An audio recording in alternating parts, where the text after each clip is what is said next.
হযরত ওমর ফারুক রাদিয়াল্লাহু আনহু তিনি বলেছিলেন, আজ থেকে আমি ওমর আমার রাতের বেলা ঘুমটা হারাম হয়ে গেল। আমার ভাইজানেরা, আমাদের সমাজে যখন ভোট হয়, কোন নেতা যদি জিতে যায়, সে মনে করে ভোটের আগে আমি অনেক দৌড়াদৌড়ি ছোটাছুটি করলাম, অনেক মিটিং সিটিং করলাম, জিতে গেলাম, মানে এখন আমার রেস্ট নেওয়ার সময়, এখন আমার বিশ্রাম নেওয়ার সময়। কিন্তু না না না, ওমর ফারুক রাদিয়াল্লাহু আনহু বলেছিলেন, আরবের মানুষেরা নবীজি সাহাবীরা আমায় খলিফা নির্বাচন করলো, মানে আমার জন্য রাতের ঘুমটা হারাম হয়ে গেল। জোরে বলেন সুবহানাল্লাহ। ও নবীর উম্মত উম্মাতানিরা, রাত যখন গভীর হতো, এশার নামাজ কালাম আদায় করে ওমর ফারুক রাদিয়াল্লাহু আনহু তিনি মদিনার অলিতে গলিতে বেরিয়ে পড়তেন, কার কি অভাব অভিযোগ, কার কি সমস্যা, এটা জানার জন্য। আল্লাহর নবী সাহাবী ওমর ফারুক রাদিয়াল্লাহু আনহু একদিন রাতের বেলা মদিনার অভ্যন্তরে বেরিয়েছেন। এমন সময় একটি ঘরের পাশে গিয়ে তিনি পৌঁছে গেলেন। এই ঘরের পাশে যাওয়ার সঙ্গে সঙ্গে ওমর ফারুক রাদিয়াল্লাহু আনহুর কানেতে কিছু বাচ্চার কান্নার আওয়াজ চলে আসলো। ওমর ফারুক রাদিয়াল্লাহু আনহু এই ঘরের পাশে তিনি দাঁড়িয়ে রইলেন। এই বাচ্চাগুলি কাঁদে, আর যেন কি একজন রান্না করে তাকে খাদ্য খাওয়াবে বলে এইরকম একটা আপনার পরিস্থিতি বোঝা যায়। আমার ভাইজানেরা, হযরত ওমর ফারুক রাদিয়াল্লাহু আনহু এ সময় তিনি ঘরে দরওয়াজায় সালাম দিলেন, আসসালামু আলাইকুম ইয়া আহলাল বাইত। দরওয়াজা খানা খুলে দিল একজন বয়স্কা মহিলা। এ মহিলা দরওয়াজা যখন খুলে দিল, ওমর ফারুক রাদিয়াল্লাহু আনহু জিজ্ঞাসা করে বললেন, ও আল্লাহর বান্দি, এই গভীর রাতের বেলা সবাই ঘুমায়, কিন্তু আপনার বাড়ির বাচ্চাগুলি কাঁদে কেন? ও নবীর উম্মতেরা, এ বয়স্কা মহিলা ওমর ফারুক রাদিয়াল্লাহু আনহুকে চেনেন না, জানেন না। এই মহিলা তখন ঝরঝর করে কেঁদে বললেন, আল্লাহর বান্দা, আমার একটা বেটা ছিল, আমার ওই সন্তান বেটার আওলাদ এই বাচ্চাগুলি, আমার বেটা জিহাদের ময়দানে গিয়ে আল্লাহ পাকের দ্বীন হেফাজত করার জন্য জীবন কুরবান করে দিয়েছিল। আমার বেটা শহীদ হয়ে যাওয়ার পর আমার যে বৌমা, আমার এই বৌমা সেও বিধবা হয়ে গেল। বিধবা বৌমা আমার ঘরে আর অবস্থান করলো না, অন্যত্র বিবাহ করে নিল। এমন করে এই আমার নাতি পোতাদের নিয়ে আমি বড় সমস্যার ভিতরে পড়ে গেলাম। একদিকে আমার বয়স বেশি হয়ে গেল, অপরদিকে আয় ইনকাম আমি তেমন করতে পারি না। এই বাচ্চাগুলি বড় ক্ষুধার্ত, আমি তাদের দাদিমা, আমার কাছে তারা খাবারের দাবি করলো, কিন্তু না না না, তাদের খেতে দেবে এমন কোন খাবার আমার ঘরে নাই। এ কারণে আমি হাড়ির ভিতরে কিছু পাথর দিলাম আর পানি দিলাম।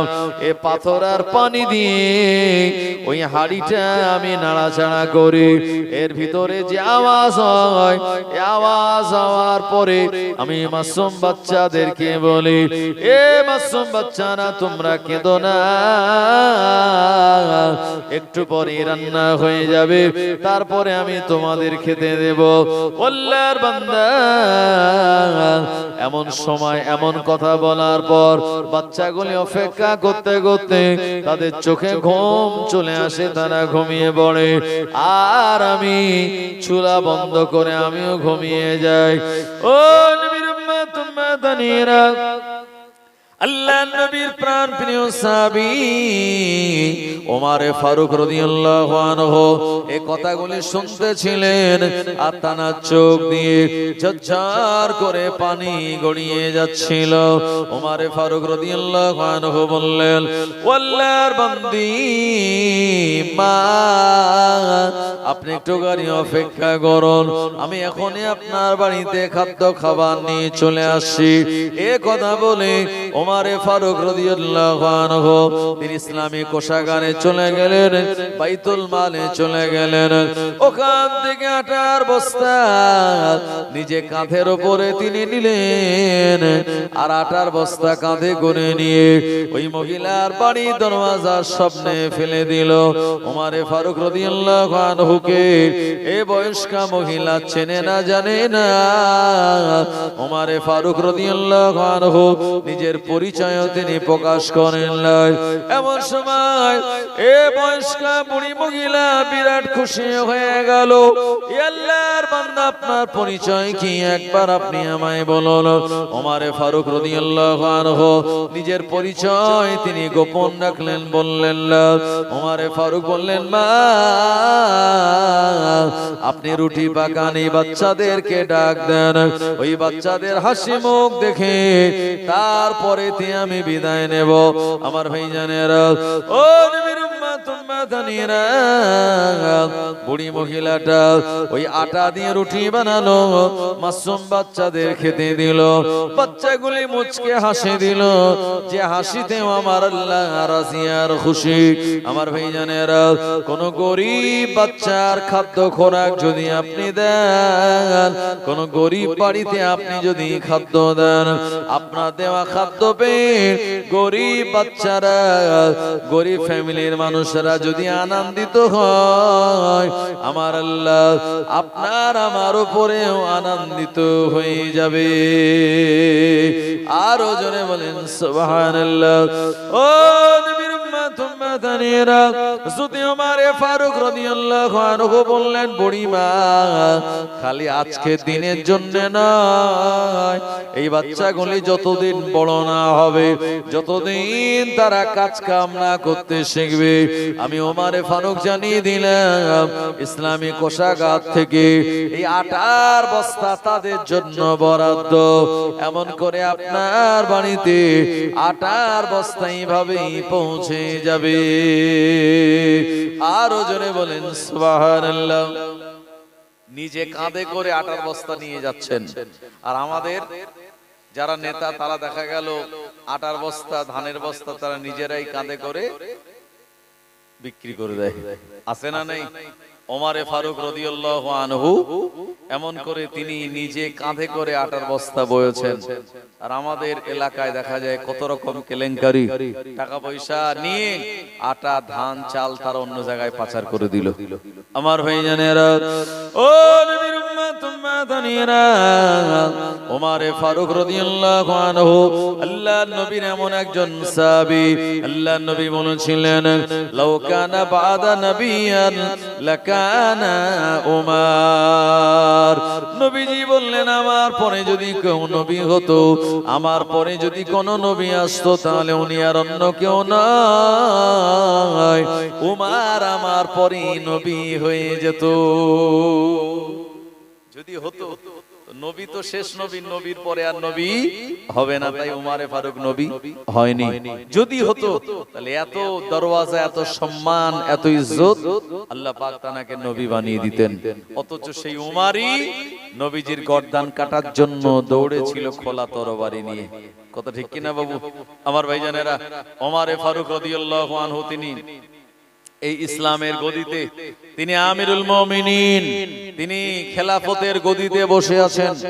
এমন সময় নাহওয়ান আপনার প্রদেশের একজন শাসনকর্তা, যার নাম হলো হরমজান, এ হলো বিরাট শক্তিশালী একজন পাওয়ারফুল লোক। এ ইসলামী সাম্রাজ্যকে নিজের দখলে নেওয়ার জন্য মাঝে মাঝে লড়াই চালায়। নবী সাহাবীরা আর ওমরে ফারুক রাদিয়াল্লাহু আনহু সেনাবাহিনীরা হরমজানের বিরুদ্ধে তারা লড়াই করে। পারস্যের নাহওয়ানদের শাসনকর্তা, এর নাম হলো হরমুজান। এ মাঝে মাঝে যখন লড়াই করতে আসে নবীর সাহাবীরা ডিফেন্স করে, তাদের এগেনস্টে যুদ্ধের ময়দানে নামে, আর হরমুজান সে বন্দী হয়ে গেল নবীজির সাহাবীদের কাছে। আল্লাহ নবী সাহাবীরা দেরি না করে হরমুজান নামক লোকটাকে ওমরে ফারুক রাদিয়াল্লাহু আনহুর কাছে নিয়ে আসলেন। ও আমিরুল মুমিনিন, এই সেই হরমুজান যে আমাদের বিরুদ্ধে লড়াই করতে এসেছিল, একদিকে সে পরাজয় স্বীকার করে নিল, তার দলের লোকেরা হেরে গেল, আমরা তাকে গ্রেফতার করলাম। ওমরে ফারুক রাদিয়াল্লাহু আনহুর কাছে যখন হরমুজানকে গ্রেফতার করে নিয়ে যাওয়া হলো, ও নবীর উম্মতেরা, ওমরে ফারুক রাদিয়াল্লাহু আনহু ইচ্ছা করলে তার গর্দান খানা উড়িয়ে দিতে পারতেন, কিন্তু না না না, গর্দান ওড়ালেন না। হরমুজানকে তিনি বললেন, আমি তোমায় ক্ষমা করে দেব যদি তুমি কর দাও, যদি তুমি জিজিয়া দাও, যদি তুমি ট্যাক্স দাও, তার বিনিময়ে আমি তোমায় ছেড়ে দেব। হরমুজান রাজি হয়ে গেল। আমার ভাইজানেরা, তাকে ছেড়ে দেয়া হলো। হরমুজান আবার নিজের দেশে গিয়ে আবার অনেক সৈন্যবাহিনী এক জায়গায় করলো, সৈন্য সামন্ত জোগাড় করে আল্লাহর নবী সাহাবী ওমরে ফারুক রাদিয়াল্লাহু আনহু তার বিরুদ্ধে তরবারি ধারণ করলো। দ্বিতীয়বারেও আল্লাহর নবী সাহাবীরা হরমুজানকে প্রতিহত করে দিল। হরমুজানকে ধরাশায়ী করে দিয়ে আবার তাকে গ্রেফতার করে ওমরে ফারুক রাদিয়াল্লাহু আনহু দরবারে আনা হলো। আল্লাহর নবী সাহাবী ওমরে ফারুক রাদিয়াল্লাহু আনহুর কাছে হরমুজান এসে বলল, ও নবী সাহাবী ওমর, আপনি আমায় মাফ করে দিন, আপনি আমায় ক্ষমা করে দিন। ওমরে ফারুক রাদিয়াল্লাহু আনহু দিলে বড় মায়া দয়া, এ হরমুজান নামক লোকটাকে তিনি দ্বিতীয়বারের জন্য আবার মাফ করে দিলেন। ওয়াদা অঙ্গীকার করিয়ে বললেন, আর জীবনে যেন কোনোদিন, আর জীবনে যেন কোনোদিন আমার বিরুদ্ধে, আমার নবীজির সাহাবীদের বিরুদ্ধে লড়াই করবে না। আমার ভাইজানেরা কথা বলে হরমুজানকে ছেড়ে দেয়া হলো। কিন্তু কুকুরের তেলে, কুকুরের লেজে যতই তেল দেওয়া হোক না কেন, ও কুকুরের লেজ কোনোদিন সোজা হয় না। হয় নাকি? হরমুজান তাকে দুবার ছেড়ে দেয়া হয়েছে ওমরে ফারুকের পক্ষ থেকে, আর বলা হয়েছে তুমি আর যেন আমাদের বিরুদ্ধে লড়াই করবে না। কিন্তু স্বভাব যার যা তা তো সেদিকে যাবেই। কথায় বলে যে জাত না ছাড়ে জাতের ধারা, আর মাছ না ছাড়ে ঘাই, কুকুরের দাও গদির বিছানা, তবু না ছাড়ে ছাই। এখন এই হরমুজান আবার তৃতীয়বার ওমরে ফারুকের সঙ্গী সাথীদের বিরুদ্ধে লড়াই করার জন্য আসলো। তৃতীয়বার তাকে আবার গ্রেফতার করা হলো। সাহাবীরা ধরে এনে ওমরে ফারুককে বলছে, হুজুর, একে দুইবার ছেড়ে দেয়া হয়েছে, এ আবার যদি তাকে ছেড়ে দেয়া হয়, আমাদের বিরুদ্ধে লড়াই করার জন্য আবার বিরাট সৈন্যবাহিনী সে জোগাড় করবে। সুতরাং এবারে আর ছাড়টাড়ের কোনো জায়গা নেই। হরমুজানকে আপনি ধরুন আর জাল্লাদকে বলুন তার গর্দানখানা উড়িয়ে দেখ। ওমরে ফারুক রাদিয়াল্লাহু আনহু হরমুজানকে বললেন, বাবা হরমুজান, কেমন কথা তোমার, তোমার জবান তো ঠিক নাই। অথচ আল্লাহর নবী বললেন, লা ঈমানা লিমান লা আমানাত লাহু ওয়া লা দীনা লিমান লা আহাদা লাহু, আও কামা ক্বালা নবী সাল্লাল্লাহু আলাইহি ওয়াসাল্লাম। আল্লাহর নবী জানিয়ে দিলেন, লা ঈমানা লিমান লা আমানাত লাহু, যে ব্যক্তির ভিতরে আমানতদারি থাকবে না, ওই ব্যক্তির ভিতরে ঈমান পরিপূর্ণ স্থান পাবে না। আল্লাহর নবী জানিয়ে দিলেন, লা ঈমান লিমান লা আমানাত লাহু ওয়া লা দীনা লিমান লা আহাদা লাহু, এবং যার ভিতরে ওয়াদা অঙ্গীকার ঠিক নাই, তার ভিতরে দ্বীনও থাকতে পারে না। আমার ভাইজানেরা, হরমুজানকে আর ছাড়া হবে না। দুইবার সে কথার খেলাপ করেছে। ও নবীর উম্মত উম্মাতানিরা ওমরে ফারুক রাদিয়াল্লাহু আনহু বললেন, এ বাবা হরমুজান, এখনই তোমায় শহীদ করে দেয়া হবে। তোমার জীবনের কোন শেষ ইচ্ছা আছে নাকি একবার আমায় বলো।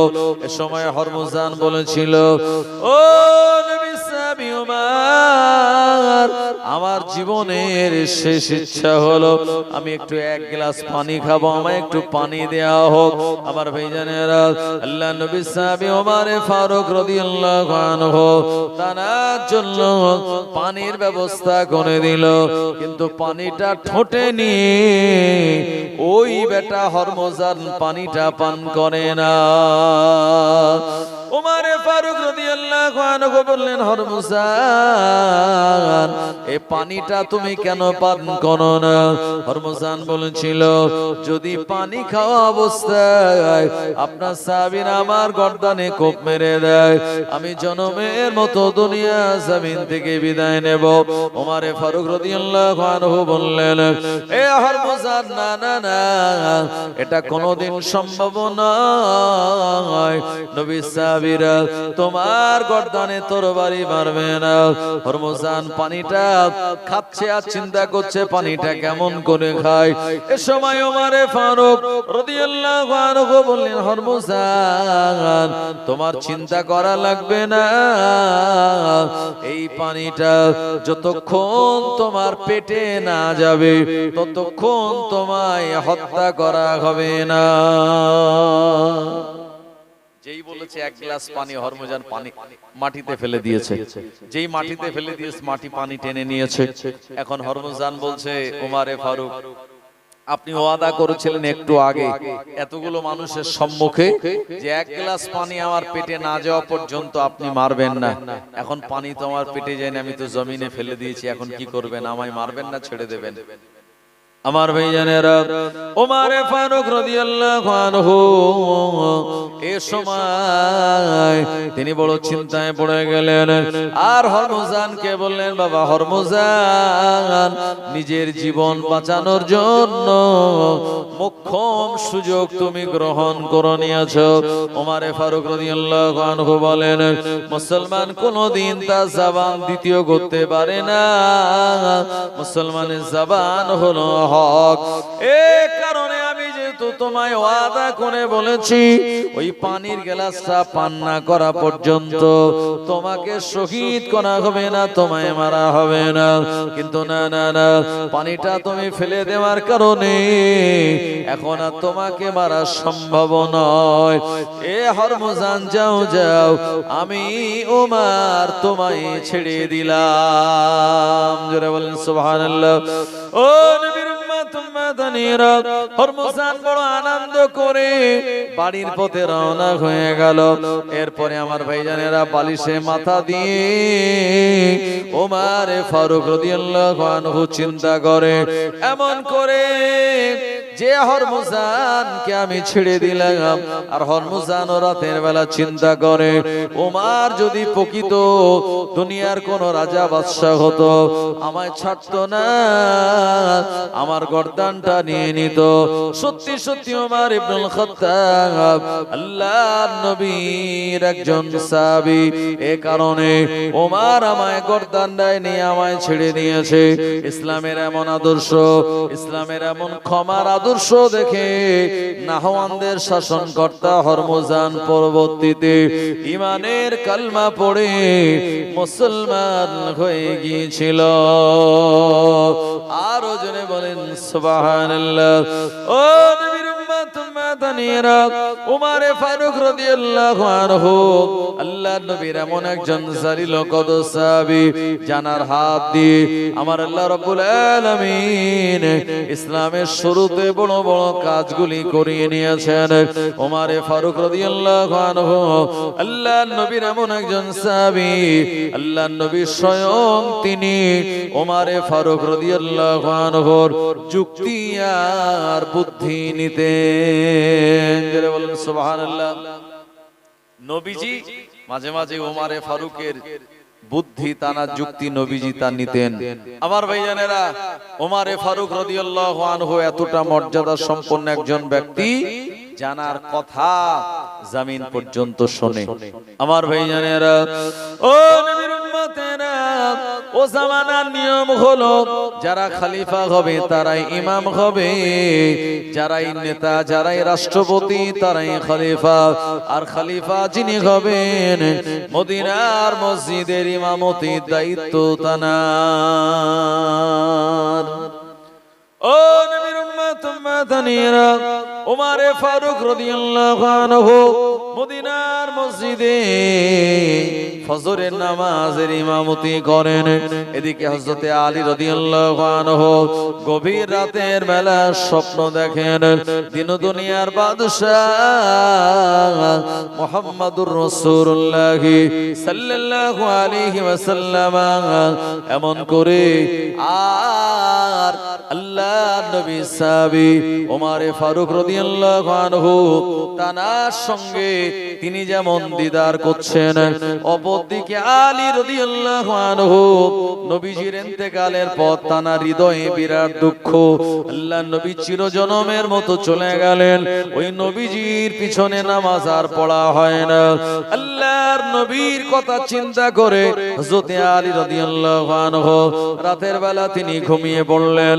ওই দিন রাতের বেলা ওমর ফারুক রাদিয়াল্লাহু আনহুর অন্যতম সঙ্গী হযরত আলী স্বপ্ন দেখেন মদিনার মসজিদে হযরত বেলাল রাদিয়াল্লাহু আনহু তিনি আযান দিয়েছেন।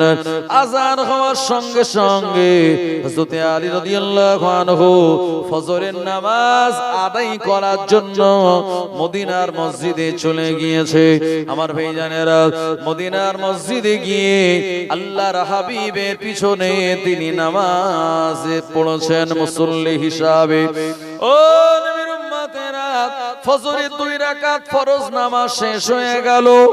আমাদের প্রিয় নবী হযরত আলী বলেন, আমাদের দিকে ফিরে বসে দ্বীনের কথা তিনি আলোচনা করেন। এমন সময় মদিনার মসজিদের দরওয়াজায় একজন বৃদ্ধা মহিলা এক ঝুড়ি খেজুর নিয়ে আল্লাহর নবীকে সালাম দিলেন। আসসালাতু ওয়াসসালামু আলাইকা ইয়া রাসূলুল্লাহ, আসসালাতু ওয়াসসালামু আলাইকা ইয়া হাবিবাল্লাহ। আল্লাহর নবী সালামের জবাব দিয়ে বললেন, মা কি ব্যাপার, মদিনার মসজিদে আগমনের কারণ কি? ওই মহিলা বললেন, ইয়া রাসূলুল্লাহ, হাবিবাল্লাহ, হুজুর আমার নতুন খেজুর বাগানে কিছু খেজুর হয়েছিল, ওই খেজুরগুলি আপনাকে হাদিয়া দেওয়ার জন্য আমি এনেছি। আল্লাহর নবী ওই মহিলার কাছ থেকে খেজুরটা হাদিয়া হিসাবে গ্রহণ করলেন। আর মদিনার মসজিদে নবীজি সাহাবীরা যারা ছিলেন সবাইকে তিনি দুটো দুটো করে খেজুর প্রদান করলেন। এবারে আলী রাদিয়াল্লাহু আনহু যখন গেলেন, নবীজি হযরত আলীকে একটা খেজুর দিলেন। নবীজি দেওয়া ওই একটা খেজুর হযরত আলী রাদিয়াল্লাহু আনহু তিনি মুখে দিয়েছেন। মুখে দিয়ে আর তিনি চিবাচ্ছেন। খেজুরটা খুব টেস্টি, খুব স্বাদ লাগছে তানার। আমার ভাইজানেরা, খেজুরটা খাওয়া দাওয়া তানার প্রায় শেষ, কিন্তু মুখে স্বাদ তখনও লেগে আছে। এমন সময় হযরত আলীর ফজরের নামাজের আজান শুনে ঘুম ভেঙে গেছে। তিনি ফজরের নামাজ আদায় করার জন্য মদিনার মসজিদে গেছেন। আর মনে মনে তার অন্তরটা খুব ব্যথিত হচ্ছে, কারণে যে নবীজির স্বপ্ন দেখলাম রাতের বেলা, নবীজির পিছনে নামাজ আদায় করলাম, নবীজি আমায় একটা খেজুর দিল, কিন্তু এটা বাস্তবে নয়, এটি হলো স্বপ্ন। আমার ভাইজানেরা, ওমরে ফারুক রাদিয়াল্লাহু আনহু তখন তিনি খলিফা, হযরত আলী গিয়ে দেখছেন মদিনার মসজিদে ইমামতি করছেন ওমরে ফারুক রাদিয়াল্লাহু আনহু। নবীজি যে যে কেরাত পড়েছিলেন ওই কেরাতগুলি তিনিও পড়ছেন। এরপরে ওমরে ফারুকের পিছনে হযরত আলী 2 রাকাত ফজরের নামাজ নিয়ে আদায় করেছেন। করার পরে যখন বসে আছেন, দেখলেন স্বপ্নে যেমন দেখেছিলেন ঠিক তেমন ভাবেই একজন মহিলা মদিনার মসজিদের নবাবী শরীফের বাইরে একটা ঝুড়ি নিয়ে দাঁড়িয়ে ওমর ফারুককে সালাম দিচ্ছেন। আসসালাতু আসসালামু আলাইকা ইয়া আমিরুল মুমিনিন। আল্লাহর নবী সাহাবী ওমর তিনি জবাব দিলেন, এ মহিলা কি ব্যাপার? ওই মহিলা বললেন, ও আমিরুল মুমিনিন, আমার নতুন বাগানে কিছু খেজুর হয়েছে, ওই খেজুরটা হাদিয়া দেওয়ার জন্য আমার নতুন বাগানের খেজুর আমি এনেছি। ওমরে ফারুক রাদিয়াল্লাহু আনহু ওই মহিলার নিকট থেকে খেজুরটা তিনি গ্রহণ করলেন, আর মদিনার মসজিদে ফজরের নামাজ পড়তে জানারা গিয়েছিলেন, আর তখনও পর্যন্ত মসজিদে নববীতে জানারা বসে রয়েছেন। আল্লাহ নবী সাহাবী ওমর দুটি দুটি করে খেজুর সব সাহাবীর হাতে তিনি দেন। হযরত আলী রাদিয়াল্লাহু আনহু উনি যখন হাত বাড়িয়েছেন, সঙ্গে সঙ্গে ওমরে ফারুক তিনি একটা খেজুর দিয়েছেন, দুটো দেন নাই। হযরত আলী রাদিয়াল্লাহু আনহু এবারে তিনি প্রতিবাদ করে বললেন, ও আমিরুল মুমিনিন, কি অন্যায় কি দোষ আমি করলাম? সবাইকে আপনি দুটো দুটো করে খেজুর দিলেন, অথচ আপনি আমায় তো একটা খেজুর দিলেন। ওমরে ফারুক রাদিয়াল্লাহু আনহু বলেছিলেন, ও বাবা আলী, আল্লাহর নবী স্বপ্নের ভিতরে তোমায় তো দুটো খেজুর দেয় নাই, তোমায় একটা খেজুর দিয়েছিল। নবীজি যদি তোমায় দুটো খেজুর দিত, আমি ওমর আমিও তোমায় দুটি দিতাম। জোরে হবে না?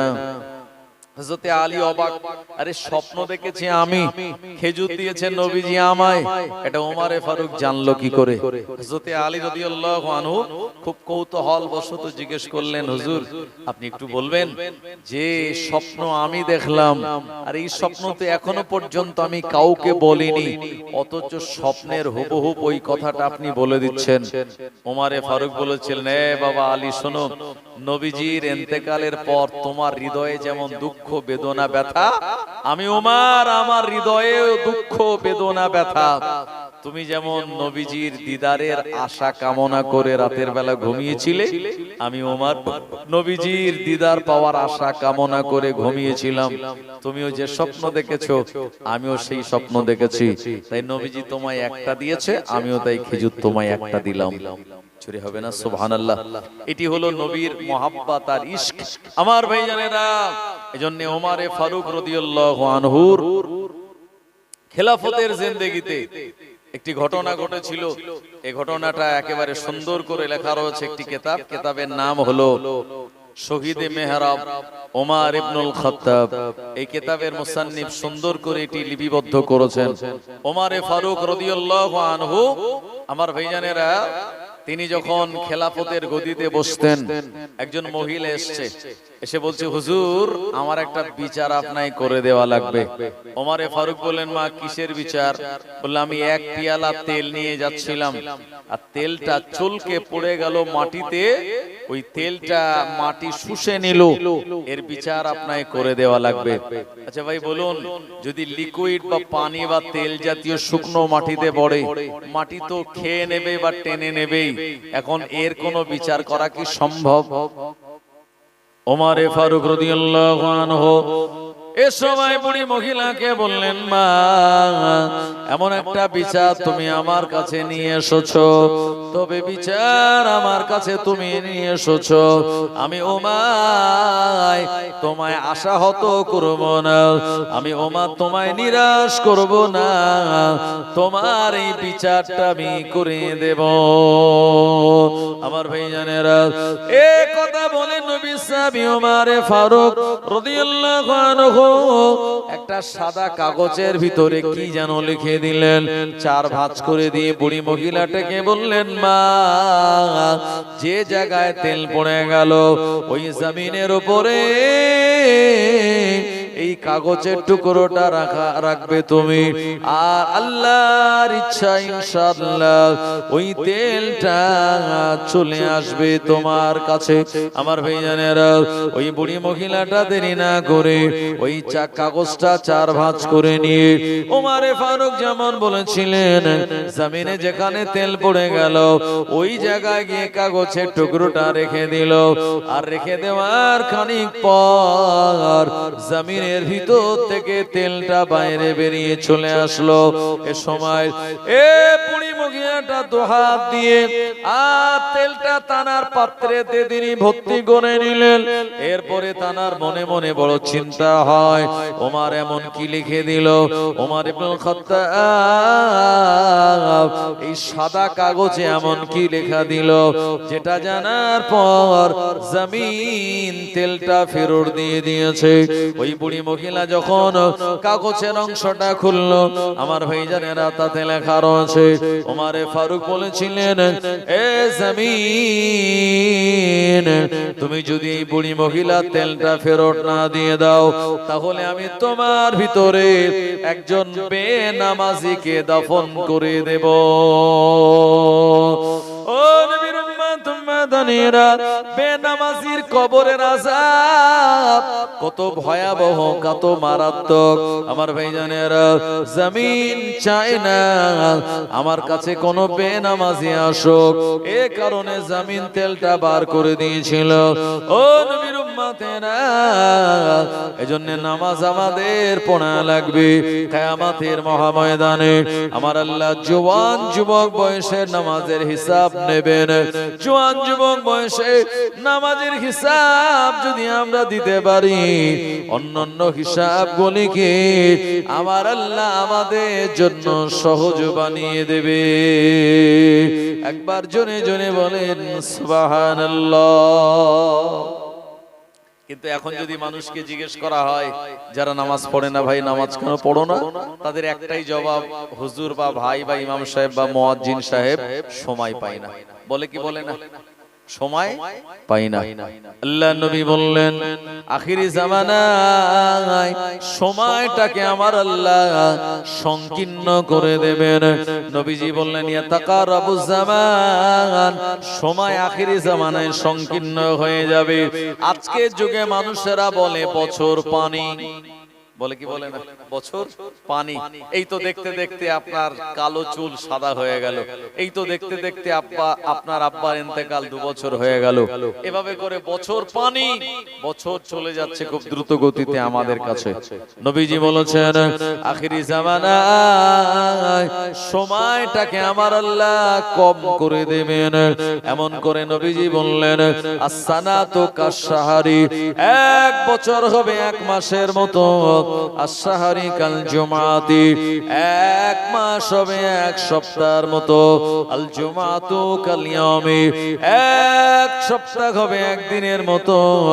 আল ইয়ামা কাসাতি, আর 1 দিন হবে 1 ঘন্টার মতো। 1 ঘন্টা হবে আগুনের শিখা পরিমাণ আগুন জ্বলা পর্যন্ত। ও নবীর উম্মত উম্মাদানিরা, এজন্য তারাই তো চালাক, তারাই তো বুদ্ধিমান। আখিরি জামানায় সময় যখন সংকীর্ণ, আল্লাহ তাআলার ইবাদত বান্দেগিগুলি যারা জওয়ান যুবক বয়সে করে নিতে পড়েছে, আমার ভাইজানেরা, জওয়ান যুবক বয়সে ইবাদত বান্দেগিগুলি যারা মেনে চলতে পারলো, আমার আল্লাহ তাদের জন্য বুড়ো বয়সের হিসাবটা সহজ করে দেবেন। এজন্য নবীজি বলেছেন, তোমরা দোয়া করবে, আল্লাহুম্মা হাসিবনি হিসাবান ইয়াসীরা, ওগো আল্লাহ পাক, আপনি আমার জন্য আমার হিসাব সহজ করে দেবেন। আল্লাহ, আপনি আমার হিসাবটা আমাদের জন্য সহজ করে দিন। এই দোয়া চাইতে হবে, কারণ মহান আল্লাহ রাব্বুল আলামিন যদি আমাদেরকে বিচার নেন বা বিচার চান, আমরা সমস্ত বিচার হিসাব নিকাশ দিতে পারবো না ভাই। জীবন আমাদের গোনায় গোনায় পরিপূর্ণ হয়ে গেছে। কথা ঠিক কিনা বাবু? এইজন্যই প্রিয় নবী সাল্লাল্লাহু আলাইহি ওয়াসাল্লাম তিনি বেগুনাহ মাসুম হওয়ার পরেও সারা দিনে 100 বার করে তওবা করতেন। আপনি আমি সারা দিনে কবার করেছি ভাই? আমার ভাইজানেরা, ও নবীর উম্মত উম্মাদানিরা, ওমরে ফারুক রাদিয়াল্লাহু আনহু তানার জামানা থেকে রেশন ব্যবস্থা শুরু হলো। ওমরে ফারুক রাদিয়াল্লাহু আনহু তানার জামানা থেকে আর ভাতার ব্যবস্থা চালু হলো। ইমাম ভাতা, মুয়াজ্জিন ভাতা, এই যে ভাতার ব্যবস্থা, বিধবা ভাতা ওমরে ফারুক রাদিয়াল্লাহু আনহু প্রথম চালু করেছিলেন। ওমরে ফারুকের জামানা থেকে মসজিদে জামাতবদ্ধ হয়ে 20 রাকাত তারাবি নামাজ পড়া শুরু হয়েছিল। শুধু তাই নয়, ওমরে ফারুক রাদিয়াল্লাহু আনহুর সময় থেকে ট্যাক্সাল ব্যবস্থা শুরু হয়েছিল। ওমরে ফারুক রাদিয়াল্লাহু আনহু বিরাট ভাবে তিনি সংস্কার করেছিলেন। আল্লাহ পাকের দ্বীনটা অতি সহজে মানুষের কাছে তিনি পৌঁছে দিয়েছিলেন। একবার প্রাণ খুলে বলুন সুবহানাল্লাহ। আল্লাহুম্মা সাল্লি আলা সাইয়্যিদিনা মাওলানা মুহাম্মদ ওয়া আলা আলি সাইয়্যিদিনা।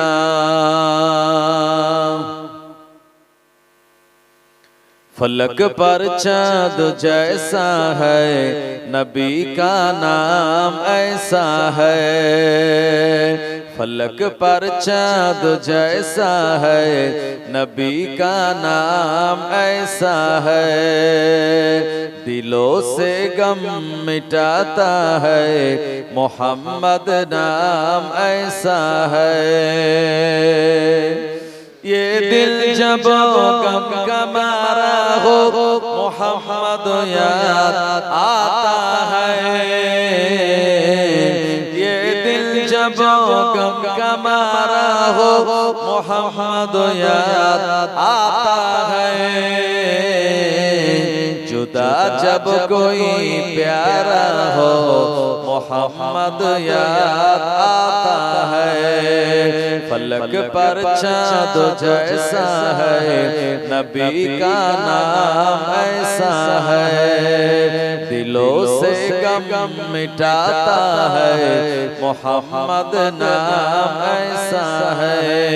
अल्लाहुम्मा सल्ली अला सय्यिदिना मौलाना मुहम्मद व अला आले सय्यिदिना।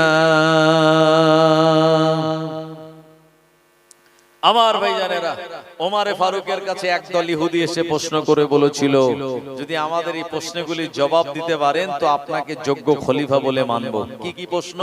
বললে, 1 নম্বর প্রশ্ন হলো, এমন একটা জায়গার নাম বলুন যেখানে একবারই সূর্যের আলো পড়েছিল, কিয়ামত পর্যন্ত আর সূর্যের আলো পড়বে না, জায়গাটা কোন জায়গা?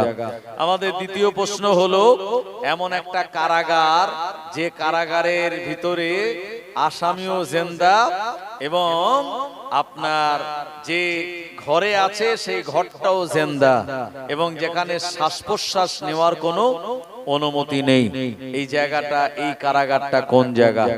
আমার ভাইজানেরা, এমন করে এই প্রশ্নগুলি যখন ওমরে ফারুক রাদিয়াল্লাহু আনহুর কাছে তিনি করলেন, ইহুদিরা করল, ওমরে ফারুক রাদিয়াল্লাহু আনহু বললেন, এমন একটা জায়গা যেখানে একবারই সূর্যের আলো পড়েছিল আর কোনোদিন পড়বে না, এই জায়গাটা হলো নীল নদের দরিয়া। আমার ভাইজানেরা, নবী মুসা আলাইহিস সালামকে ফেরাউনের দলবল মারার জন্য যেদিন তাড়া দিয়েছিল, মুসা নবী লাঠি দিয়ে আঘাত করলেন নীল নদের দরিয়ায়। আল্লাহ পাক 12টা রাস্তা বানিয়ে দিলেন। জি, আর ওই সূর্যের আলো নীল নদের অতল তলে গভীরে প্রবেশ করেছিল। এরপরে ফেরাউন যখন দলবল নিয়ে নামলো, আল্লাহ পাক তিনি হুকুম দিলেন আর সঙ্গে সঙ্গে পানি এক জায়গায় হয়ে ফেরাউনকে জনমের মতো দুনিয়া থেকে বিদায় করে দিল। আল্লাহ পাক শুনিয়েছেন, ইন্নামা আমরুহু ইজা আরাদা শাইয়ান আইয়াকুল লাহু কুন ফায়াকুন। নিশ্চয়ই আমি আল্লাহ যখন কোনো কিছু করার হুকুম করি, কুন আর বললে সঙ্গে সঙ্গে ফায়াকুন, তা সঙ্গে সঙ্গে হয়ে যায়। আমার ভাইজানেরা, তাই নীল নদের দরিয়াতে একবারই সূর্যের আলো পড়েছিল, এরপরে আর কোনোদিন পড়বে না। দ্বিতীয় নম্বর, এমন একটা কারাগার যে জায়গাতে আপনার যে আছে সেও জীবন্ত এবং যার ভিতরে আছে সেও জীবন্ত, অথচ শ্বাস নেওয়ার কোনো অনুমতি নাই। এই কারাগার বা এই বন্দিশালাটা কোন জায়গা? ওমরে ফারুক রাদিয়াল্লাহু আনহু তিনি বলেছিলেন এই বন্দিশালা হলো এমন একটা জায়গা, সেটি হলো মায়ের গর্ভ বা মায়ের পেট। ইহুদিরা বলল, বাপরে আপনি তো সব জানেন, আপনি অনেক জ্ঞানী। এরপরে তারা আবার প্রশ্ন করে বলল, এমন একটা কবরের কথা বলুন যে কবরটা বিভিন্ন জায়গায় ঘুরে বেড়ায়, কবরবাসীও জিন্দা, কবরটাও জিন্দা, এটা কোন জায়গা? আমার ভাইজানেরা, এর সময় ওমরে ফারুক রাদিয়াল্লাহু আনহু বললেন, এটি হলো হযরতে ইউনূস আলাইহিস সালাম যে মাছের পেটে ছিলেন, এটা তানার জন্য সাময়িক সময়ের মতো একটা কবরের অংশ হয়েছিল, কিন্তু আল্লাহ পাক তানাকে জিন্দা রেখেছিলেন। লা ইলাহা ইল্লা আনতা সুবহানাকা ইন্নী কুনতু মিনাজ জালিমিন, এই তাসবিহ পড়ার কারণে মাছ তানাকে হজম করতে পারে নাই। একবার জোরে বলুন সুবহানাল্লাহ। ওমরে ফারুক রাদিয়াল্লাহু আনহুর তানার এমন পারদর্শিতা, দূরদর্শিতা দেখে বড় বড় ইহুদিরাও সার্টিফিকেট দিয়ে বলেছিল, সত্যি ইনি একজন যোগ্যতম ব্যক্তি। আমার ভাইজানেরা, ও নবীর উম্মত উম্মাতানিরা, ওই ওমরে ফারুক রাদিয়াল্লাহু আনহু আল্লাহ তাআলার কাছে তিনি দোয়া করে বলেছিলেন, আল্লাহুম্মা রযুকনি শাহাদাতান ফি সাবিলিক ওয়াজআল মাউতি ফি বালাদি রাসূলিক। ও রব্বুল আলামিন, আল্লাহ আপনি আমাকে নবীজির শহরে ইন্তেকাল দিন এবং আপনি আমাকে শহীদি মৃত্যু নসিব করুন। আমার আল্লাহ তারা দুই দোয়াকে কবুল করেছিলেন।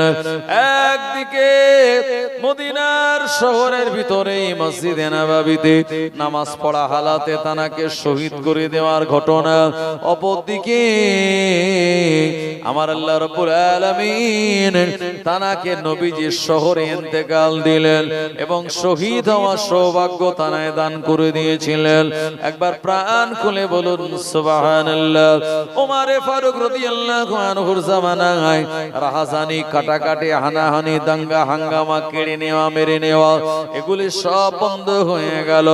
কোন যুবক মদ পান করবে না, না না, এমন কোন অর্ডার ওমরে ফারুকের রাজত্বে ছিল না। গভীর রাতের বেলা মাঝে মাঝে মাতাল কিছু যুবক এরা রাতের বেলা বাইরে বার হতো, ওমরে ফারুক তাদেরকে তদারকি রেখে মদ থেকে তাদের বিরত রাখতো। ও নবীর উম্মত উম্মাতানিরা, শুধু তাই নয়, ওমরে ফারুক রাদিয়াল্লাহু আনহু এমন একজন খলিফা, তানার কাছে একজন গিয়েছে তার ব্যক্তিগত কাজে। ওমরে ফারুক তিনি তানার রাজ দরবারে আপনার বাইতুল মালের হিসাব নিকাশ করতেছিলেন আর রাষ্ট্রের কাজে তিনি নিয়োজিত ছিলেন। আমার ভাইজানের একজন লোক গেল তার ব্যক্তিগত কাজে। ওমরে ফারুক রাদিয়াল্লাহু আনহু একটা মোমবাতি তিনি জ্বালিয়ে রেখেছিলেন। ওই লোকটা যখন গেল সালাম দিল, ব্যক্তিগত কিছু কথা জিজ্ঞাসা করা শুরু করলো। ওমরে ফারুক তখন তিনি মোমবাতিটা নিভিয়ে দিলেন। খানিকটা পর পাশে আর একটা মোমবাতি ছিল, ওটা তিনি ধরিয়ে দিলেন। ওই লোকটা অবাক হয়ে জিজ্ঞাসা করলো, ও আমিরুল মুমিনিন, আপনি এমনটা কেন করলেন? ওমরে ফারুক রাদিয়াল্লাহু আনহু বললেন, আল্লাহর বান্দা, আমি যে মোমবাতিটা নিয়ে কাজ করছিলাম এটা রাষ্ট্রের টাকায় কেনা, এটা দেশের টাকায় কেনা, জনগণের টাকায় কেনা, এটি আমার কাছে আমানত। এটা রাষ্ট্রের কাজ ছাড়া অন্য কোন কাজে আমি ব্যবহার করতে পারি না। তুমি যেহেতু এসেছো তোমার ব্যক্তিগত কাজে, তাই রাষ্ট্রের মোমবাতিটা নিভিয়ে দিয়ে আমার নিজের টাকায় কেনা এ মোমবাতিটা ধরিয়ে এখন তোমার কথাগুলি আমায় বলো, আমি তার জবাব দেব। আরো জোরে বলেন সুবহানাল্লাহ। চিন্তা করে দেখেন, রাষ্ট্রের মোমবাতি বলে নিভিয়ে দিয়ে নিজেরটা ধরিয়েছেন। আর আমাদের সমাজে আজকে কি অবস্থা ভাই? জি, তারা জনগণের সম্পদ কিভাবে হস্তগত করছে আর বিভিন্ন ভাবে এগুলির খেয়ানাত হচ্ছে, অথচ তাদের ইন্তেকাল মরণ এগুলির কিছু ভয় নাই। আমাদের দুনিয়ার জমিন থেকে যেতে হবে কি হবে না ভাই? যেদিন আমরা এসেছিলাম আমাদের শরীরে কোনো কাপড় ছিল না, আর যেদিন আমরা চলে যাব আমাদের শরীরে আমাদের পছন্দ করা ওই কাপড়টাও থাকবে না। যে কাপড় আমরা পরে যাব এই কাপড় মরার আগে আমরা জীবনে কোনোদিন পরি না। এই কাপড়টা যে বিক্রি করে সে পরে না, যে কেনে সেও পরে না, আর যাকে পরানো হয় সে কিন্তু জানে না। আমার ভাইজানেরা, জনেরা, যুবকেরা, যে দুনিয়ার জমিনে যেদিন আমরা এসেছিলাম দুর্বল হয়ে মানুষের কোলে পিঠে আমরা চড়ে বড় হলাম, আবার যেদিন বিদায় নিয়ে কবরে চলে যাব দুর্বল হয়ে মানুষের কাঁধে চড়ে আমরা দুনিয়ার জমিন থেকে বিদায় নেব। এসেছিলাম যেদিন আমরা আমাদের হাতটা মুঠো ছিল বাবা, যেদিন চলে যাব আমাদের হাতটা খোলা থাকবে। তার মানে হলো আল্লাহ পাক আমাদের যা কিছু দিয়েছিলেন রুজি রোজগার সব পাওনা গন্ডা আল্লাহ পাক তিনি তা মিটিয়ে দিয়েছেন। ও নবীর উম্মত উম্মাতানিরা, এজন্য দুনিয়া জমিন থেকে আমাদের সবাইকে বিদায় নেওয়া লাগবে। আল্লাহ পাক কোরআন মাজিদে শুনিয়ে দিলেন, ইয়া ইবাদিয়াল্লাযিনা আমানু ইন্না আরদি ওয়াসিয়াতুন ফাইয়ায়া ফাবুদুন কুল্লু নাফসিন যায়িকাতুল মাউত সুম্মা ইলাইনা তুরজাউন।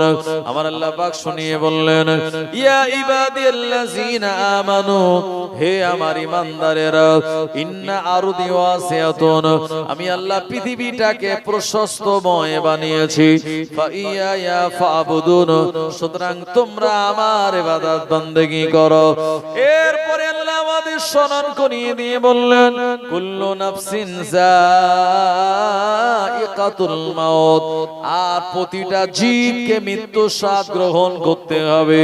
সুম্মা ইলাইনা তুরজাউন, এবং আল্লাহ রাব্বুল আলামিনের কাছে আমাদের সবাইকেই ফিরে যাওয়া লাগবে। তাই কবি বলেছেন, চিন্তা করে দেখো না কবরে কি যাইবে না, চিন্তা করে দেখো না কবরে কি যাইবে না, যেই কবরে আল্লাহ ছাড়া সঙ্গী কেহ থাকবে না, যেই কবরে আল্লাহ ছাড়া বন্ধু কেহ থাকবে না, চিন্তা করে দেখো না কবরে কি যাইবে না। এ দুনিয়ার সবই পার, কবর যে তোর আসল ঘর।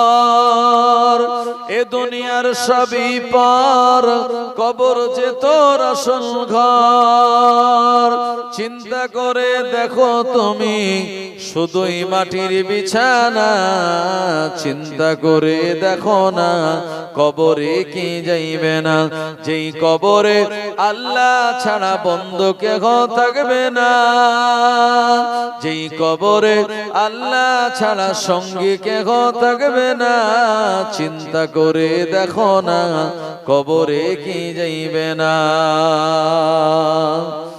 আজান কানে শুনিয়া কেমনে থাকো ঘুমায়া, আজান কানে শুনিয়া কেমনে থাকো ঘুমায়া, কবরের আযাবের কথা একটু স্মরণ করো না, চিন্তা করে দেখো না কবরে কি যাইবে না, যেই কবরে আল্লাহ ছাড়া বন্ধু কেহ থাকবে না, যেই কবরে আল্লাহ ছাড়া বন্ধু কেহ থাকবে না, চিন্তা করে দেখো না কবরে কি যাইবে না।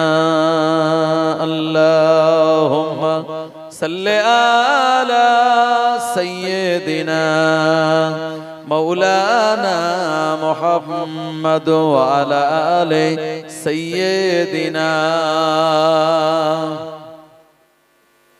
আমার ভাইজানেরা, বসিরহাট আল্লামা তিনি বিদায় নিয়েছেন আমাদের থেকে। ফুরফুরা শরীফের দাদা হুজুরও বিদায় নিয়েছেন। তানার পীর সুফি ফতে আলী ওয়াইসি রাহমাতুল্লাহ আলাইহি তিনিও বিদায় নিয়েছেন। খাজা গরিবে নওয়াজ তিনি বিদায় নিয়েছেন। দরগাপুরি সাহেব হুজুর তিনিও বিদায় নিয়েছেন। 22 আউলিয়ারা বিদায় নিয়েছেন। কিন্তু মানুষ তানাদেরকে ভুলে যায়নি। কেন ভোলেনি বলেন তো?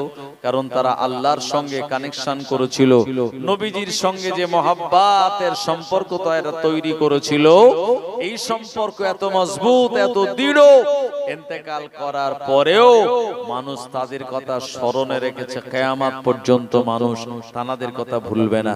খাজা গরিবে নওয়াজের কথা মানুষ কিয়ামত পর্যন্ত ভুলবে ভাই? ভুলবে না, মনে রাখবে। কারণ আল্লাহ তাআলার সঙ্গে তানাদের সেই মহাব্বত, সেই প্রেম, সেই ভালোবাসা ছিল। আমরা দুনিয়ার জমিন থেকে বিদায় নেব, আমার ভাইজানেরা, যদি স্বাভাবিকভাবে এমনি এমনি জীবন যাপন আমরা করি, তাহলে দুনিয়া থেকে বিদায় নেওয়ার পর আমাদের কেউ মনে রাখবে না। আর যদি প্রকৃত আল্লাহর ওলি হতে পারেন, নেক বান্দা হতে পারেন, দুনিয়ার জমিন থেকে বিদায় নেওয়ার পরে মানুষেরা বলবে, না আমার এলাকায় একজন মানুষ ছিল, হাক্কানি আলেমে দ্বীন, আল্লাহর একজন মাহবুব বান্দা, তিনি, তার কথা আপনার আমার কথা মনে করে আমাদের জন্য দোয়া সওয়াব রেসানি করবে। যখন ইমাম সাহেব দোয়া করে তখন কি ডাইরেক্ট বলে, আল্লাহ আপনি আমার আব্বা আমার রূহ পাকে সওয়াব পৌঁছে দিন, আমাদের আব্বা আমার রূহ পাকে সওয়াব পৌঁছে দিন? ডাইরেক্ট বলেন আগের নবীজির কাছে সওয়াব পাঠায়, তারপরে এটা বহুগুণে বৃদ্ধি করে আল্লাহ সাহাবে কেরামদের দিন, আল্লাহ 4 মাযহাবের 4 ইমামকে দিন, 4 তরিকাতের পীর কাদেরিয়া, চিশতিয়া, মুজাদ্দিদিয়া, নকশবন্দিয়া, এই 4 তরিকার যারা পীর ছিলেন তাদের কাছে সওয়াব পাঠায়। তারপরে মুজাদ্দিদুল জামান দাদা হুজুর, 5 হুজুর কেবলা, এমন করে বসিরহাট আল্লামা তানাদের কাছে সওয়াব প্রেরণ করে তারপরে বলে, আল্লাহ আমাদের বাপ মা, দাদা দাদি, নানা নানি যারা দুনিয়া থেকে বিদায় নিয়েছে তাদের রূহ পাকে সওয়াব পৌঁছে দিন। বলে কি বলে না? কেন বলে? কারণ খাজা গরিবে নওয়াজের কথা, বড় পীর সাহেব হুজুরের কথা আমরা ভুলে যাইনি।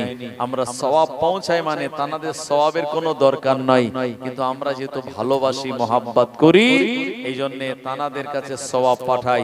আল্লাহ তানাদের ওসিলা করে আল্লাহ আমাদেরকেও হয়তো ক্ষমা করে দিতে পারেন। এই নিয়াতে বুজুর্গানে দ্বীন, আল্লাহর ওলিয়া ওলিয়াদের নামগুলি করা হয়।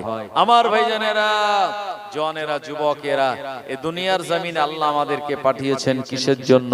আল্লাহ নিজেই বলেছেন, মা খলাকতুল জিন্না ওয়াল ইনসা ইল্লা লিয়াবুদুন, আমি মানুষ ও জিন জাতিদেরকে দুনিয়াতে পাঠিয়েছি শুধুমাত্র ইবাদত বান্দেগি করার জন্য।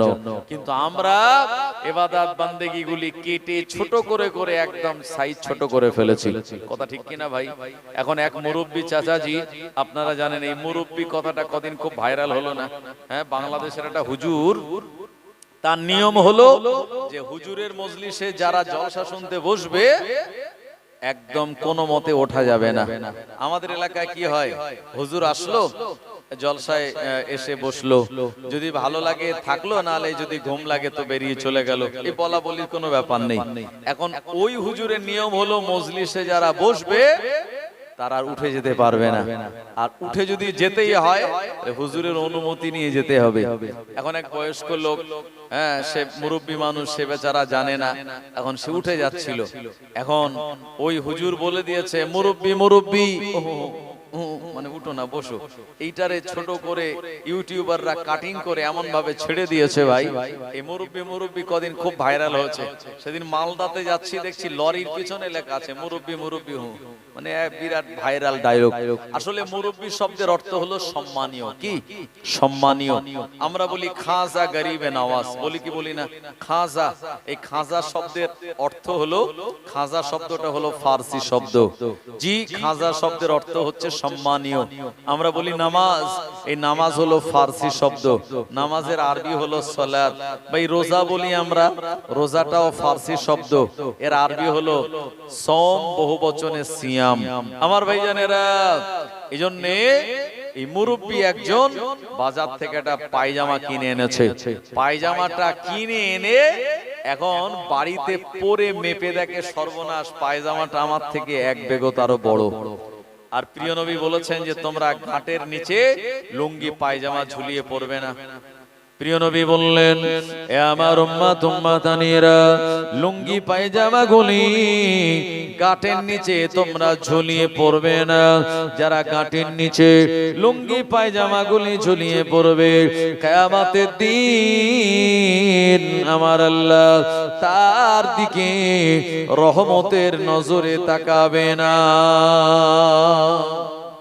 এখন এই মুরব্বী সাহেব এক বেগত পায়জামাটা বড় হয়েছে, তো চিন্তা করছে পায়জামাটা কেটে সাইজ করে পরতে হবে, না হলে এটা ঠিক হবে না।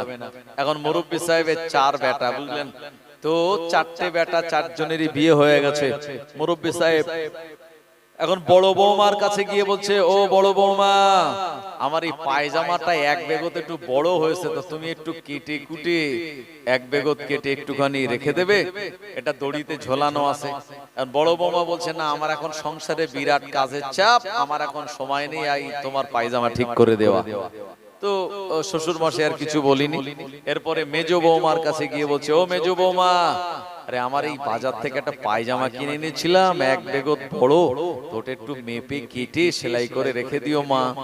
তো মেজো বৌমা বলছে, আমার এখন ছেলে মেয়ে ছোট, হ্যাঁ তাদের লেখাপড়া করাতে হবে, তাদের পিছনে অনেক খাটনি, আমার সময় নেই।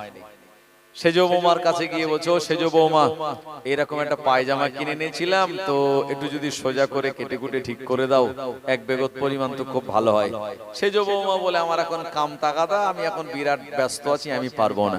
শেষে ছোট বৌমার কাছে গিয়ে বলছো, ছোট বৌমা, তোমায় শখ করে আদর করে আমার ছোট বেটার সঙ্গে তোমায় বিয়ে দিয়েছি, তা আমার এই পায়জামাটা এক বেগত কেটে একটুখানি রেখে দিও দড়িতে। ছোট বৌমা একটা অজুহাত দিয়েছে, সে মোবাইল টোবাইল দেখে, ভাই তার অত সময় নেই। এখন মুরব্বী সাহেব চিন্তা করছে, যাক 4 বৌমারে বললাম, কেউ তো শিকার হলো না, পায়জামা আপন দড়িতে থাক, আমি একটু বাজার থেকে ঘুরে আসি। এখন বাজারে চলে গেল। বড় বৌমা চিন্তা করছে, আর এই যে 4 জন যা, এই কারোর সঙ্গে কারোর হয় না।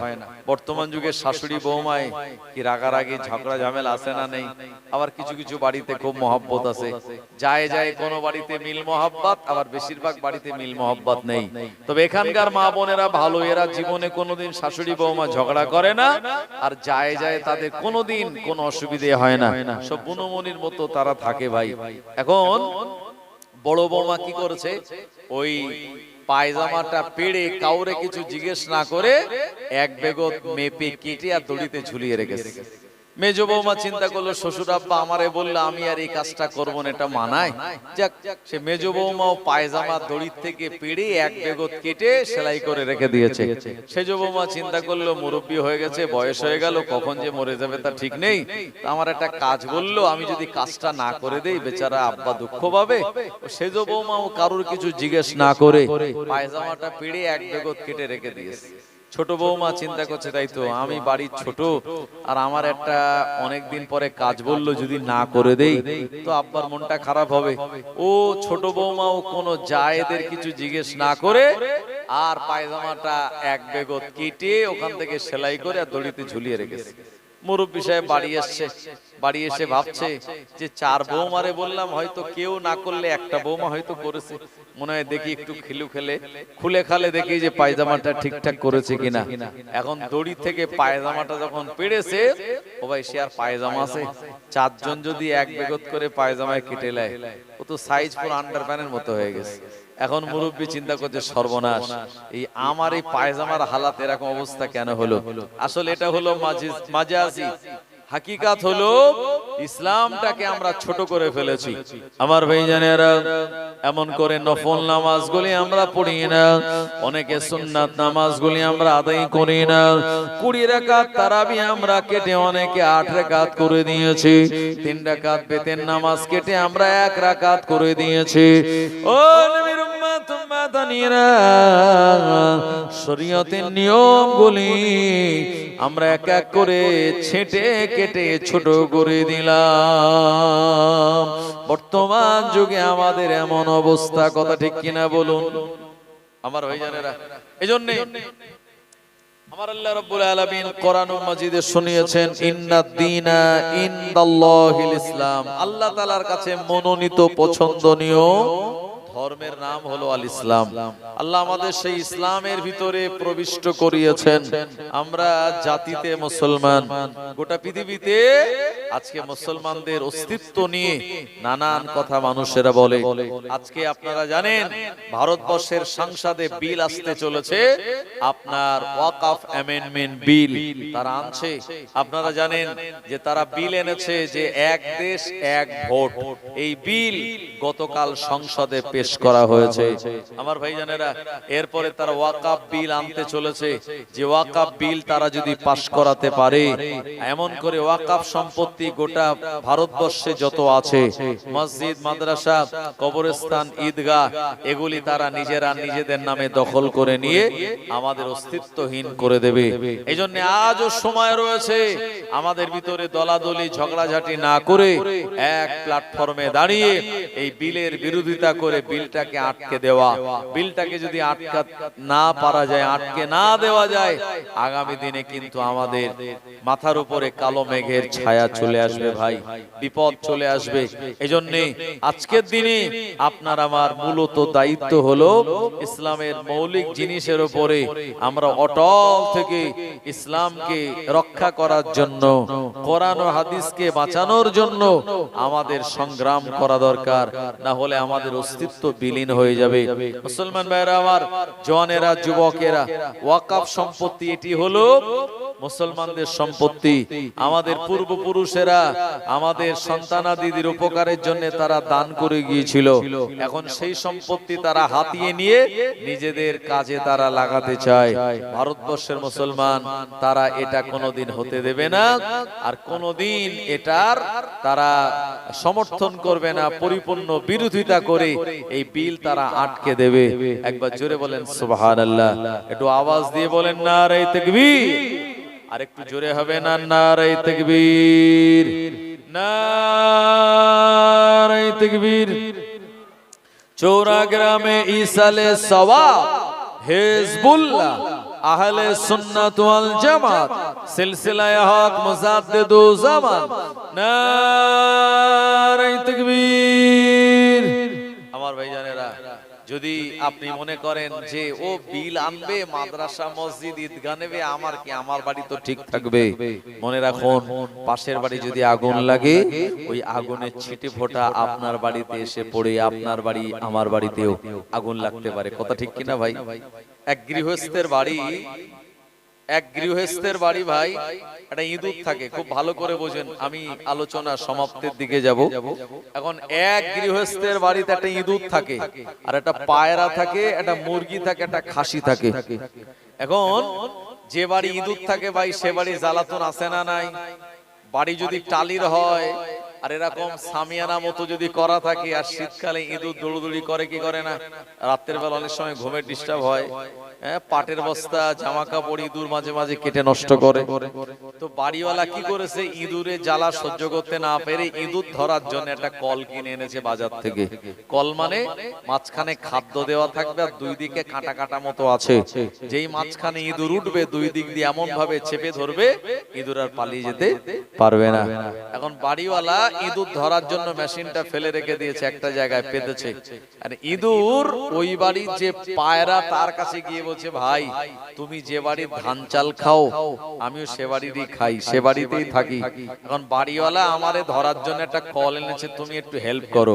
তো পায়রা বলছে, তোমার ধরবে, তোমায় বিপদে ফেলবে, আমার তো কিছু যায় আসে না, সুতরাং আমার এতে মাথা ব্যথা নেই, আমি তোমায় হেল্প করতে পারবো না। ইঁদুর মনটা খারাপ করে মুরগির কাছে গিয়ে বলছে, ভাই তুমি যে বাড়িতে খাও, বাড়িওয়ালা তোমায় এমন করে নিজে মহাব্বত করে খেতে দেয়, আমি ওই বাড়ির ধান চাল চুরি করে খাই, তো আমার ধরার জন্য বাড়িওয়ালা একটা কল এনেছে, তুমি একটু হেল্প করো। মুরগি বলল, তোমায় ধরবে, আমার কি, আমার এতে মাথা ব্যথা নেই। পরিশেষে ইঁদুর খাসির কাছে গিয়ে বলছে, ভাই তুমি যে বাড়ির এই ডালপালা, আলুর খোলা, কলার খোলা খাও, আর ওই বাড়িতেই আমি থাকি, এখন আমারে ধরার জন্য একটা কল কিনে এনেছে, তুমি একটু আমায় হেল্প করো, প্লিজ হেল্প মি। তো খাসি বলছে, তোমায় ধরবে, আমার তো কোনো অসুবিধা নেই, বাড়িওয়ালা আমারে বিরাট ভালোবাসে। ইঁদুর তখন মনে মনে চিন্তা করছে, তোমারে ভালোবাসে তার কারণ হলো তোমায় ভালো মন্দ খেতে দেয়, তোমায় গোসল করায়, গায়ে তেল মাখায়, তার কারণ হলো যখন বকরি ঈদ আসবে, তোমার জনমের মতো দুনিয়া থেকে বিদায় করে তোমার গোশত হাড়িতে রান্না করে খাবে, তাই তোমার এত যত্ন করে। এখন বাড়িওয়ালা ইঁদুর ধরার জন্য মেশিনটা এক জায়গায় পেতেছে রাতের বেলা, আর যে বাড়িতে ইঁদুর সে বাড়িতে মাঝে মাঝে সাপের উপদ্রব হয় কি হয় না? একটু জোরে বলেন। হয়। এখন রাতের বেলা অন্ধকারে এক জায়গায় মেশিন পেতে রেখেছে, ওখানে কাট করে আওয়াজ হলো, বাড়িওয়ালার স্ত্রী ভাবছে মনে হয় ইঁদুর পড়েছে, আর অন্ধকারে সেখানে হাত দিয়েছে যেই, আর অমনি সাপ ছবল মেরেছে। আসলে ইঁদুর পড়েনি, পড়েছে একটা সাপ, তার মাঝখান আটকে গেছে ওই জায়গায়। আর এখন যেই ছবল মারলো, এখন বাড়িওয়ালা বউটাকে নিয়ে হসপিটালে গিয়েছে, ডাক্তার তাকে অ্যান্টিভেনাম দিল, চিকিৎসা করলো, করার পরে বলল যান বাড়ি নিয়ে যান, তবে একে একটু ভালো করে ট্রিটমেন্ট করতে হবে, ভালো মন্দ কিছু খেতে দিতে হবে। তো বাড়িওয়ালা বাড়ি এসে কি করেছে জানেন? যে পায়রার কাছে ইঁদুর গিয়েছিল, সেই পায়রাটাকে ধরে জবাই করে গোশত ভোনা করে আর বিবিরে খেতে দিয়েছে। ইঁদুর তখন মনে মনে চিন্তা করছে, সর্বনাশ, এই পায়রার কাছে আমি গিয়েছিলাম একদিন হেল্প চাইতে, পায়রা সেদিন আমায় হেল্প করেনি, আজকে কিন্তু পায়রা হাঁড়িতে চলে গেছে, সে আর জিন্দা নেই। ভাই, সাপ কামড়েছে এই সংবাদ যখন ওই স্ত্রীর মানে ওই মহিলার বাপের বাড়ি খবর গেছে, কয়েকজন দেখতে এসছে। এখন যখন আত্মীয় স্বজন আসে, মাঝে মাঝে ডোবের মুরগি ধরে জবাই করা হয় কি হয় না? তো আত্মীয় স্বজনের জন্য ওই মুরগিটা ধরে জবাই করেছে। ইঁদুর তখন মনে মনে চিন্তা করছে, আমি এই মুরগির কাছে গিয়ে বলেছিলাম ভাই একটু হেল্প করো, সে আমায় সেদিন সাহায্য করেনি, আজকে কিন্তু তাকে জবাই করে হাঁড়িতে দিয়ে ভালো করে কষা কষা রান্না করছে খাবে বলে। আমার ভাইজানেরা, কিন্তু সেই বাড়িওয়ালার বিবি বেশি দিন বাঁচলো না। একটা সময় ওই বিবি ইন্তেকাল করলো, মারা গেল, তার দোয়া সবরেসানি হবে। তো বাড়িওয়ালা স্ত্রী ট্রিটমেন্ট করে অনেক টাকা পয়সা খরচ হয়ে গেছে, আলাদা করে আর গরু খাসি না কিনে বাড়ি যে খাসি ছিল সেটাই জবাই করে ভাই আর সবরেসানির জন্য গোশত হিসাবে মানুষদের মেহমানদারি করিয়েছে। ইঁদুর তখন চিন্তা করছে, আমি খাসির কাছেও গিয়েছিলাম যে আমায় একটু হেল্প করো, সেদিন খাসি করেনি। ভাই ইঁদুর ও বাড়ি আর থাকলো না, ইঁদুর ওখান থেকে পালিয়ে চলে গেল। মোরাল অফ দি স্টোরি হলো, যদি ইঁদুরকে এরা হেল্প করত, পায়রা, মুরগি বা ছাগল, অন্তত এই বাড়িওয়ালার স্ত্রীকেও সাপ ছবল দিত না। আর এই রকম এই আপনার পায়রা, মুরগি, ছাগল এরা দুনিয়া থেকে জনমের মতো বিদায় নিতে হতো না। আমার ভাইজানেরা, সবাই নিজের নিজের স্বার্থ বুঝেছিল, এই জন্য তারা কম বেশি সবাই বিপদের ভিতরে নিমজ্জিত হয়েছিল। আমার ভাইজানেরা, ইসলামের মৌলিক বিষয় হলো কালেমা, নামাজ, রোজা, বড় লোকের জন্য হজ ও যাকাত। হয়তো জুজি মসলা নিয়ে আমাদের আদর্শ বা মতানৈক্য রয়েছে, আমরা আমাদের এই মতানৈক্যগুলি সব ভুলে গিয়ে ওয়াকাফ বিলের বিরুদ্ধে এক টানা যদি এক নাগাড়ে আমরা আন্দোলন করতে পারি, ইনশাআল্লাহ এই বিলটা ফ্রিজ হয়ে যাবে, এই বিলটা ঠান্ডা ঘরে চলে যাবে। কথা ঠিক কিনা বাবু? এই জন্য আমাদের ভেদাভেদ ভুলে গিয়ে এই ইসলামের উপরে আঘাত যখন আসবে, মাদ্রাসা মসজিদের উপরে আঘাত আসবে, আমরা তখন প্রতিহত করব ইনশাআল্লাহ। আল্লাহ পাক আমাদের বিজয় দান করে দেবে। আল্লাহ পাক শুনিয়েছেন, ওয়ালা তাহিনু ওয়ালা তাহজানু ওয়া আনতুমুল আ'লাউনা ইন কুনতুম মুমিনিন। তোমাদের কোনো চিন্তা নাই, তোমাদের কোনো পেরেশানি নাই। ওয়া আনতুমুল আ'লাউনা, দুনিয়ার জমিনে তোমরাই বিজয়ী হবে, তবে শর্ত হলো ইন কুনতুম মুমিনিন, তোমাদের মুমিন হওয়া লাগবে। জোরে বলেন সুবহানাল্লাহ। ও নবীর উম্মতেরা, এমন করে একজন ইহুদি একজন মুসলমানকে প্রশ্ন করে বলছে, ভাই একবার বলো, ফজরের সময় তোমাদের মসজিদে বেশি মানুষজন হয় না জুমার দিন বেশি হয়? ওই মুসলমানটা জবাব দিয়ে বলল, জুমার দিন বেশি মুসল্লি হয়। ফজরে কত সংখ্যক হয়? বলল খুবই অল্প। মুসলমান বলল, ইহুদি, তুমি তো ইহুদি, আমাদের মসজিদের খবর তুমি কেন নাও? ইহুদি জবাব দিয়ে বলেছিল, আমাদের যে সমস্ত ধর্মীয় কিতাব তাওরাত আর ইনজিলের এই নুসখার ভিতরে এগুলি লেখা রয়েছে, এ জামানায় যে জামানায় ফজরের নামাজে যত মুসল্লি মসজিদে যায়, আর ওই রকম মুসল্লি যেদিন ফজরের নামাজে হবে, জুমার নামাজে যেমন মুসল্লিরা যায়, ওই রকম মুসল্লিরা যদি একসঙ্গে ফজরের নামাজে যায়, আমার আল্লাহ ওই দিন মুসলমানদের বিজয় দান করে দেবে।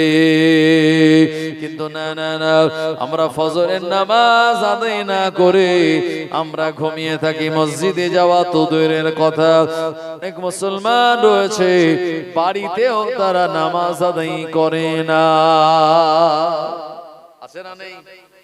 আমার ভাইজানেরা, মসজিদে যে খাটিয়া রয়েছে, আপনি হয়তো ওই খাটিয়াটারে কোনোদিন শখ করে বাড়ি নিয়ে যাননি, কেউ শখ করে নিয়েও যায় না, কিন্তু যেদিন আপনার আমার নাম মসজিদে এলান হয়ে যাবে, খাটিয়া কিন্তু ঠিক আপনার আমার বাড়ি রাস্তা চিনে চলে যাবে।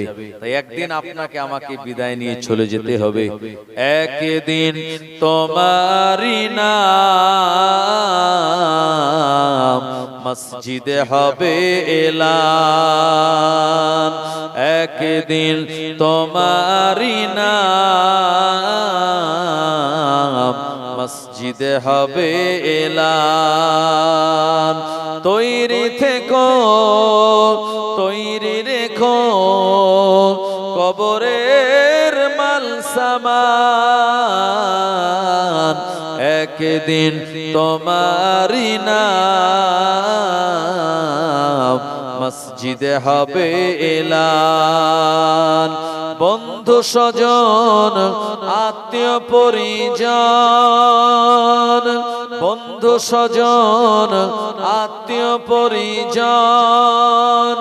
পরিয়ে তোমায় নতুন কাফন রেখে আসবে ওই কবরেতে, থাকবে না কেউ আপন। একদিন তোমারি নাম মসজিদে হবে এলান। আমার ভাইয়েরা, সেই মসজিদের জন্য আপনারা দান করুন। আমি আপনাদের কাছে হাত পাতবো। মসজিদের অসংখ্য কাজ বাকি আছে, গম্বুজের কাজ বাকি, মসজিদের আরো আনুষঙ্গিক কিছু কাজ কাম বাকি আছে। গত বছর আপনারা অনেকে